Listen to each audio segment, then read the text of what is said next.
Hi friends, இன்றைக்கி கோவக்காயில் fry பண்ணிடலாம் அப்படின்னு சொல்லிட்டு எடுத்து வச்சுருந்தேன். பார்த்தா தான் பலன்னு இருக்குங்க. ஆனால் பாதி பழுத்து போச்சு.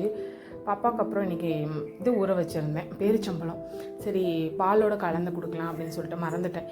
சரி களியில் கலந்து கொடுத்துடலாம் அப்படின்னு சொல்லிட்டு அதுதான் இன்றைக்கி அரைச்சி ரெடி பண்ணியிருந்தேன். கீரை நிறைய இருந்த மாதிரி இருந்துச்சு, கீரை கூட்டு பண்ணுறதுக்கு. சரி பாதி எடுத்து வச்சிடலாம் அப்படின்னு சொல்லிட்டு நினச்சா, அதே என்னமோ கீரை கூட்டு பண்ணுறது கம்மியாக வந்துச்சுங்க. பருப்பு கம்மியாக போட்டேன்னா இல்லை கீரை கட் பண்ணி சுருங்கிருச்சான்னு தெரியல. சரி இருக்கிறத வச்சு மேனேஜ் பண்ணிக்கலாம் அப்படின்னு சொல்லிட்டு பாதி கீரையை மட்டும் கூட்டு பண்ணிவிட்டு மீதி எடுத்து ஃப்ரிட்ஜில் வச்சுட்டேங்க. கூட்டு பார்த்தா கம்மியாக தெரிஞ்சுது. சரி அப்புறம் ரசம் இருந்தது, தயிர் இருந்தது, அப்புறம் கோவக்காய் ஃப்ரை பண்ணதுனால அதை வச்சு மேனேஜ் பண்ணியாச்சுங்க. இன்றைக்கி பக்கத்தில் இருக்க கோவிலுக்கு போகலான்னு சொல்லிட்டு பூ கட்டியிருந்தேன் மாலை மாதிரி. பாருங்கள், தண்ணி இருக்குது அந்த கோவிலில். பாப்பா தண்ணியை கண்டோன்னே இறங்கணும்னு ஒரே இடம். ஹஸ்பண்ட் அதனால் பிடிச்சி சும்மா கொஞ்சம் நேரம் நிற்க வச்சுருந்தாங்க. கோயிலுக்கு போயிட்டு வந்துட்டு இன்றைக்கி சூப்பரான ஒரு லஞ்சு சாப்பிட்டாச்சுங்க. கீரை கூட்டு கோவக்காய் ஃப்ரை வச்சு சாப்பிட்டாச்சு.